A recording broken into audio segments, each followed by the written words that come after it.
Hi, welcome to SIMS. Today's sum. The market price of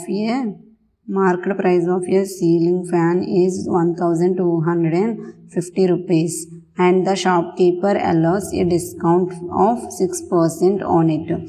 Find the selling price of the fan. Okay, let's see the solution. Market price is 1250 and discount is 6%. So discount is equal to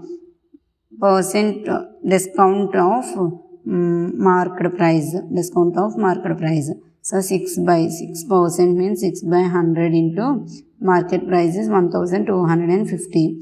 Here 0 will be cancels and 5 2s are 10 and again 5 2s are 10, 5 5s are 25. So here also 2 is cancelled in 6 to 3 times. 3 25s are 75. So selling price, you find the selling price of the market. So selling price is equal to MP market price minus discount.